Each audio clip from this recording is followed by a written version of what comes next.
Hello everyone, welcome back. In this video, I'm going to walk you through how I built my own local AI agent from scratch. I will explain what each file does, how the API keys are connected, how the agent uses tools, and how everything works together behind the scenes.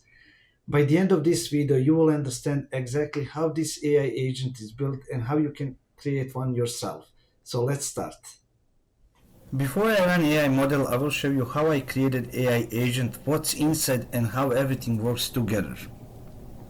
Let me go over some basic things and then I will open AI agent file and give you more insights. First, I created a regular directory called AI agent. At this point, there was no AI, no API keys, nothing special, empty folder. Inside this folder, I added Python files that define the AI. So inside this folder, each file has a very specific job. Let me quickly explain each of those. app.py starts the FastAPI server. agent.py is AI logic and tool decisions.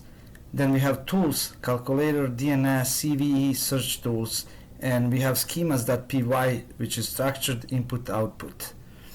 Then I use touch command to create those files inside AI agent folder, and then I use a nano text editor to open each of those and add the Python code.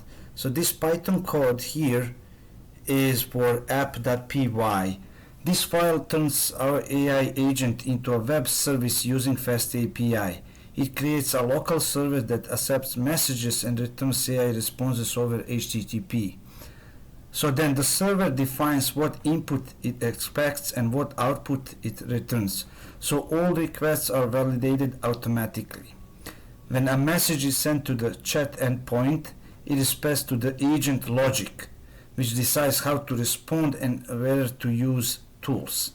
The API simply returns the agent's final answer, and any tool results in JSON format. So if something goes wrong, it returns a proper error instead of crashing. In short, this file is the communication layer between the user and the AI agent.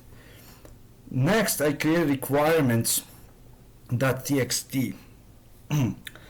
So requirements.txt is a list of Python libraries that AI agent needs in order to run, right?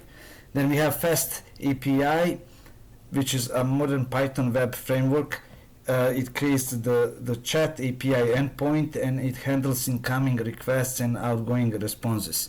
And we have a Unicorn, which is ASGI web server, actually runs the FastAPI app and listens on localhost using port 8000.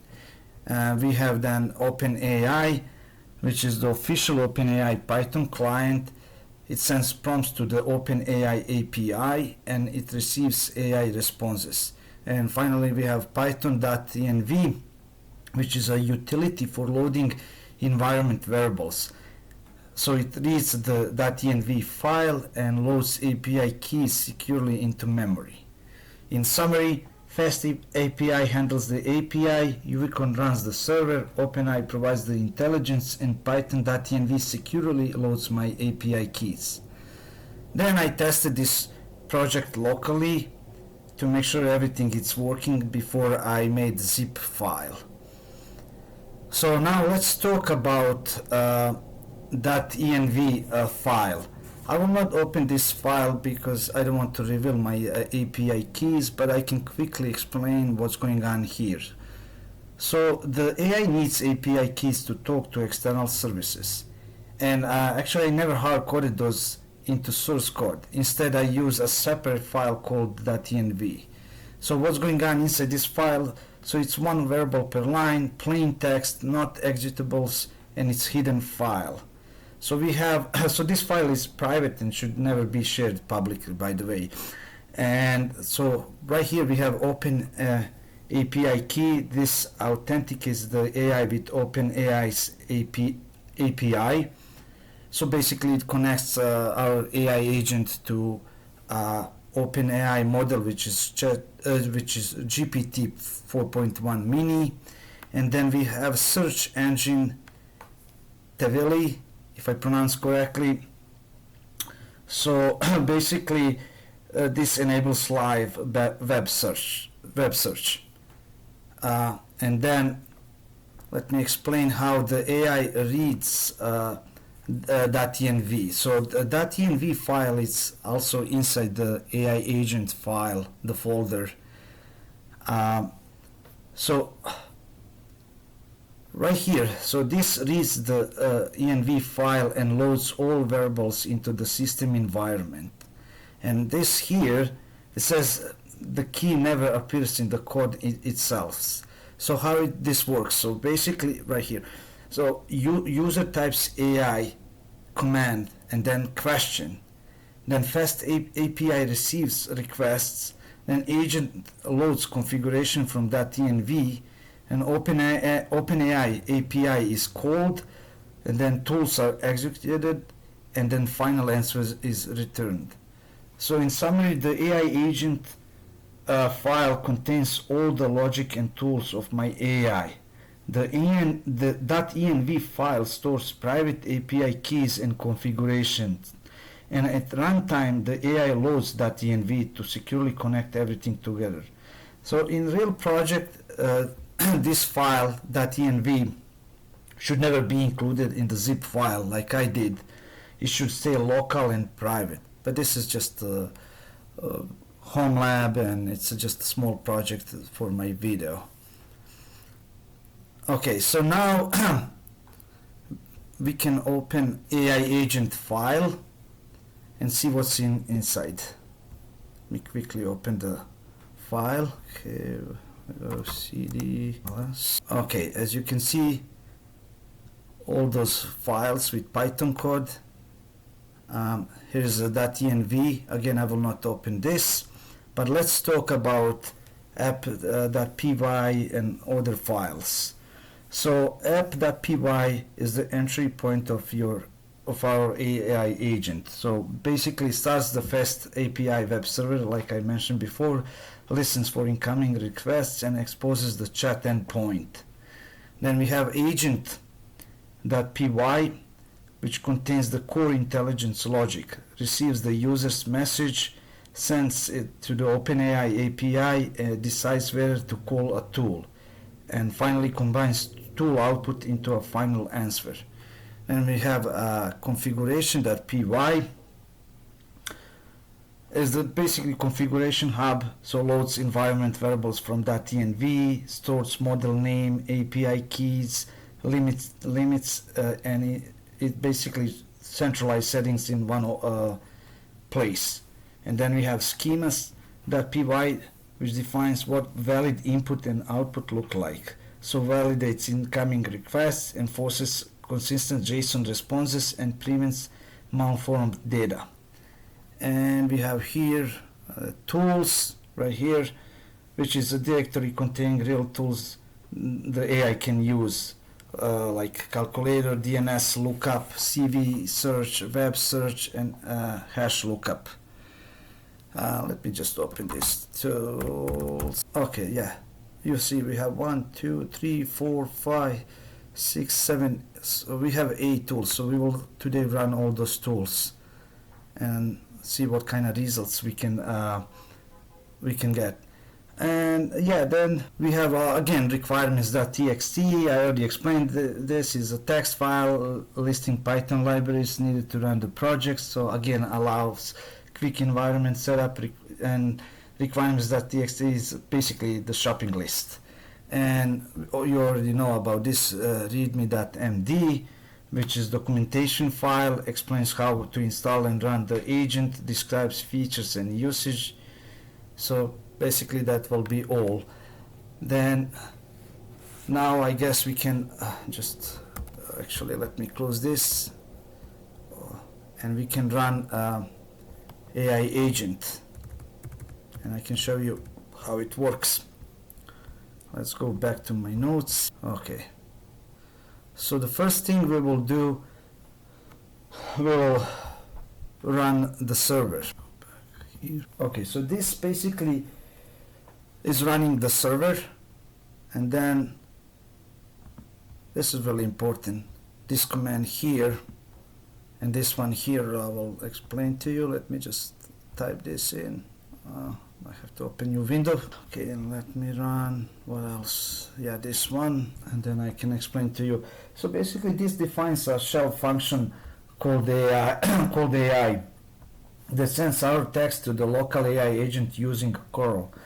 So it posts our messages to the chat API, then uses JQ to extract and print only the AI's final response, giving us a clean like ChatGPT CLI experience.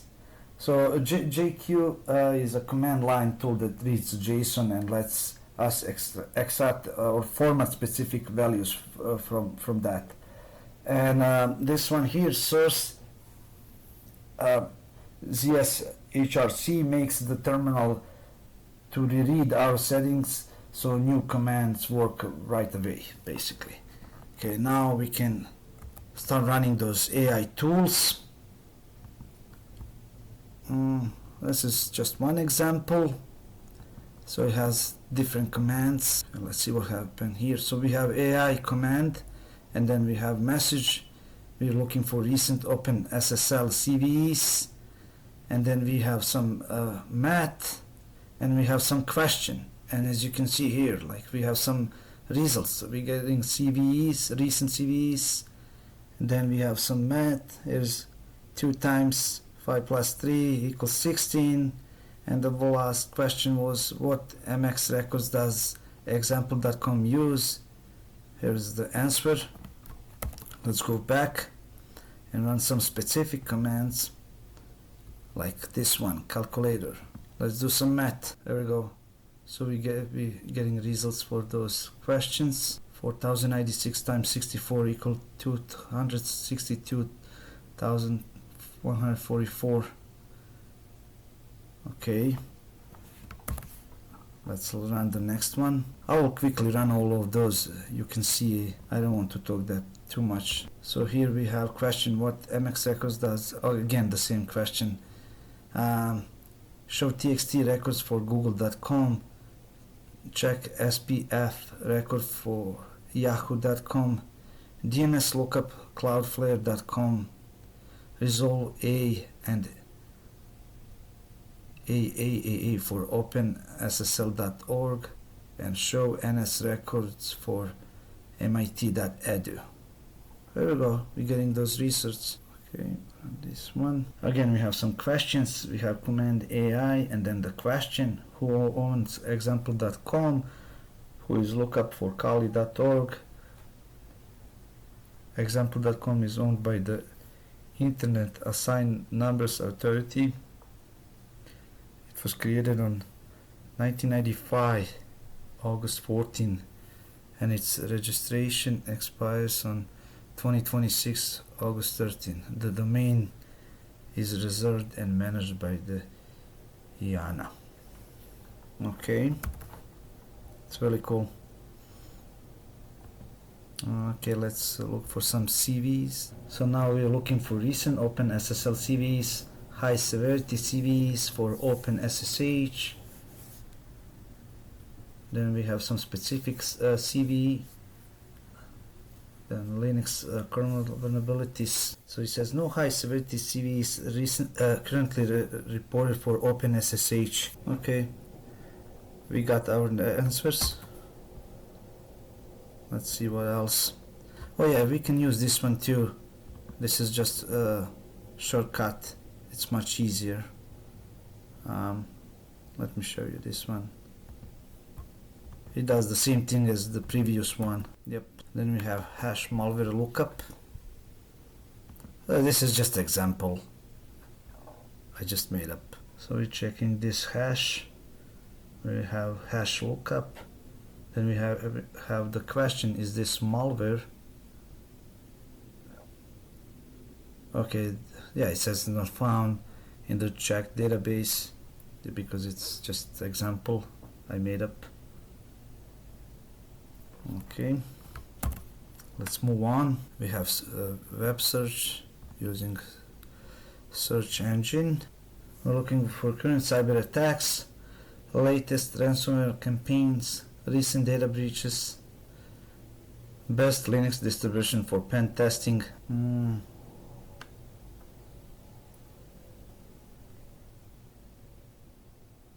There we go. Okay, now we have HTTP fetch with allowed list DNS. So we're fetching HTTPS nist.gov.